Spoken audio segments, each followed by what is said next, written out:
MCD ने हमें बोला प्रिस्क्रिप्शन के साथ हमारी को कंप्लेन करो, हमने वो भी किया। उसके बाद क्या होता है, वो लेके जाते हैं, 4 दिन अपने पास रखते हैं और उसको वापस वहीं पे छोड़ के जाते हैं। हमारी कॉलोनी में तो बारात है पूरी कुत्तों की, 1-2 कुत्ते नहीं है, बारात है पूरी। इसकी समस्या का सलूशन सर हम और आप निगम कोई नहीं निकाल सकते, इसका सलूशन कोर्ट निकाल सकता है। देश की राजधानी दिल्ली में एक बेहद दुखद घटना सामने आई है। वसंत कुंज इलाके के सिंधी बस्ती में आवारा कुत्तों ने 2 बच्चों की, मासूम बच्चों की जान ले ली है।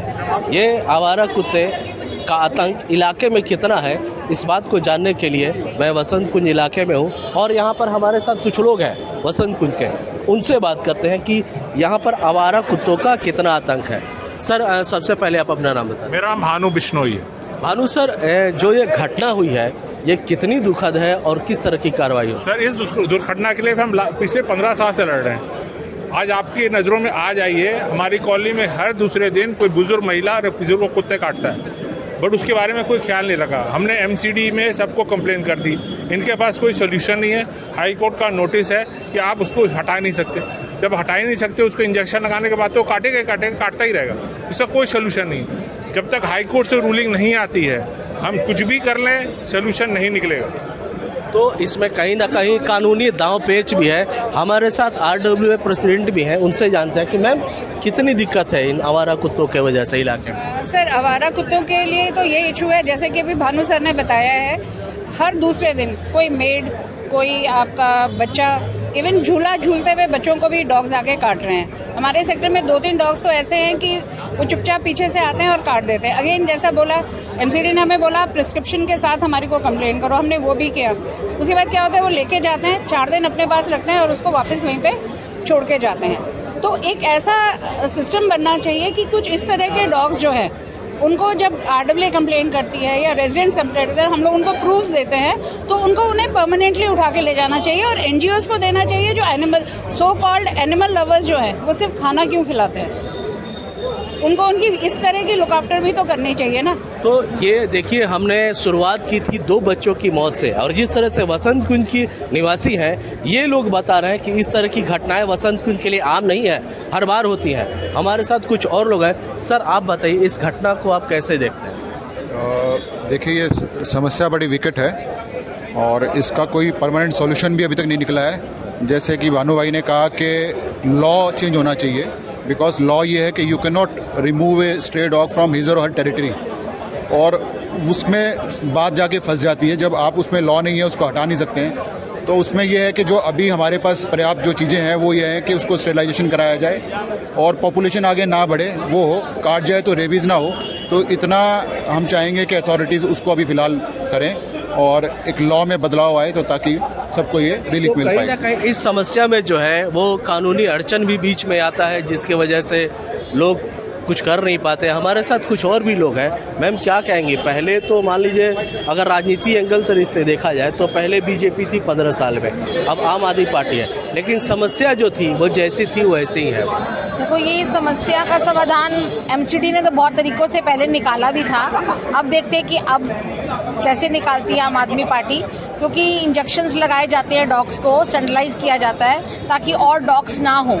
लेकिन जो एक कानून के दायरे की बात है, मुझे लगता है उसमें चेंज करने की जरूरत है। इंजेक्शन लगाने वाली जो बात है, आप वसंत कुंज की निवासी हैं, क्या आप कह सकते हैं कि इंजेक्शन का काम ही वो रेगुलर किया जाता होगा एमसीडी के द्वारा? नहीं, मुझे नहीं लगता कि वो इतना रेगुलर हो पाता है। हाँ, काफ़ी लोग इसके लिए जो पर्सनली कुछ लोग इनिशिएटिव लेते हैं, RWA इनिशिएटिव लेती हैं, क्योंकि वहाँ पर उनको ये सब प्रॉब्लम्स देखने के लिए आती हैं, तो RWA इनिशिएटिव्स लेती हैं, तो उसके थ्रू वो लोग इंजेक्शंस लगवाते हैं, स्टरलाइज करवाते हैं उनको। हमारे साथ कुछ और भी मैम है, सीनियर सिटीजन है, ये भी अपनी बात कुछ कहना चाहती है। जी मैम। मैं रहती हूँ, मेरा नाम रेखा रलन है।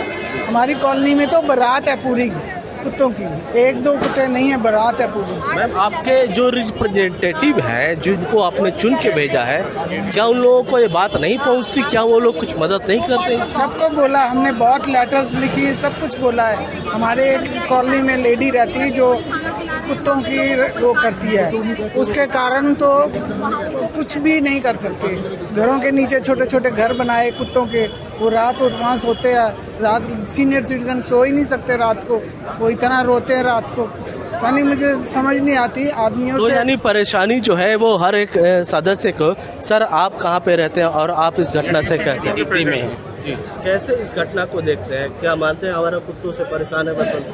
हाँ, परेशानी तो होती है और कुछ जब तक रूल्स में या चेंजेस नहीं आएगा या जागरूकता नहीं आएगी तब तक कुछ समाधान इसका हो नहीं सकता है। सर आप कहाँ पे रहते हैं? मैं बसंत कुंज D3 and D4। किस तरह से परेशानी है आवारा कुत्तों को लेकर के आपको? आवारा कुत्तों को लेके वो छोटे बच्चों को और बुजुर्ग लोगों को काट लेते हैं क्योंकि वो ज़्यादा दौड़ भी नहीं पाते, और अभी उनका इस तरह का कुछ सीजन भी चल रहा है जिसकी वजह से एग्रेसिव हैं वो, और मेड को भी काट लेते हैं। तो काफ़ी प्रॉब्लम है। ये प्रोग्राम लेके हम अपने निगम पार्षद के पास जाएंगे, इसका कुछ निदान निकालेंगे। तो आपने देखा कि वसंत कुंज के लगभग हर निवासी और हर पॉकेट आवारा कुत्तों से परेशान है। अब सवाल ये है कि इस बीमारी से, इस समस्या से निजात कैसे मिले? हमने दिल्ली तक ने तो मुहिम उठा ली है, यहाँ के लोग क्या चाहते हैं? सर ये बताइए इससे निजात कैसे नहीं, क्योंकि आप लोग तो नेताओं को चुन के भेज देते हैं, अधिकारी अपने जगह पे बैठ जाते हैं। हमने निगम पार्षद से भी पूछा, उन्होंने आम आदमी पार्टी को मेयर के ऊपर ठीकरा फोड़ दिया, लेकिन इससे आपकी जो समस्या है वो ख़त्म नहीं हो। तो क्या चाहते हैं, क्या होना चाहिए इसकी समस्या का सलूशन सर हम और आप निगम कोई नहीं निकाल सकते, इसका सलूशन कोर्ट निकाल सकता है। कोर्ट की एक रूलिंग है, जब तक वो रूलिंग नहीं चेंज होगी कि आवारा कुत्तों को कहाँ रखा जाए, जैसे मैडम ने कहा NGO ले जाना चाहे या NGO के पास हो जाए, जो एनिमल रेबल चाहते हैं उनके पास रख दिया जाए, इसका कोई परमानेंट सलूशन नहीं है। आप किसी कुत्ते को पकड़ लोगे तो कल आप जेल में होगे। आपने कुत्ते को डंडा मार दिया तो आप जेल में होगे, लेकिन एक बच्चे को थप्पड़ मार दोगे तो आप जेल में नहीं होगे। सर मेरा लगता है कि इसके लिए अवेयरनेस प्रोग्राम्स होने चाहिए। जो लोग डॉग लवर्स हैं, जो कुत्तों को खाना खिलाते हैं, जो अपने घर के आसपास इस तरह का माहौल बना देते हैं कि वहाँ पर कोई भी आए तो वो डॉग उनको अटैक करता है, तो अवेयरनेस प्रोग्राम्स होने चाहिए कि खाना कहाँ खिलाया जाए, कैसे खिलाया जाए और कैसे कुत्तों को आइडेंटिफाई किया जाए। एक सिटीजन का जो है वो एक मैसेज है, बहुत ही अच्छा इन्होंने ऊपर। जी मैम आप भी। उसके अलावा जो NGOs हैं, NGOs की रिस्पॉन्सिबिलिटी सेट करनी चाहिए कि भाई आप ये सो एंड सो कॉलोनी के कुत्तों को आप अडॉप्ट करो, आप उनकी लुक आफ्टर करो, आप उनको ट्रेन करो, आप उनकी गार्ड से साथ ट्रेनिंग कराओ। तो उनको या उनके साथ क्या समस्या है कि एक बच्चा चल रहा है, पीछे से कोई आके अचानक उसको काट रहा है, दैट मीन्स डॉग में कोई इशू है।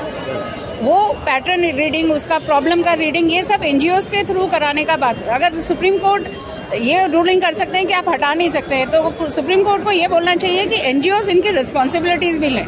ठीक है, तो आपने देखा कि जो आवारा कुत्तों से लोग परेशान हैं, जिसकी वजह से 2 मौतें हो गई, दिल्ली तक ने इस मुद्दे को एक मुहिम की तरह बनाया है। यहाँ के सांसद, वहाँ के निगम पार्षद और तमाम वहाँ के लोगों से बात की। सभी लोग जो राजनेता हैं उन्होंने तो चलो बहाना बना दिया राजनीति का, लेकिन जो सही में परेशान है वो ये लोग हैं। तो देखना यह है कि इस घटना के बाद भी क्या प्रशासन और शासन सबक लेती है कि आने वाले दिनों में इस तरह की घटनाएं दोबारा ना हो। अमरदीप कुमार, दिल्ली तक।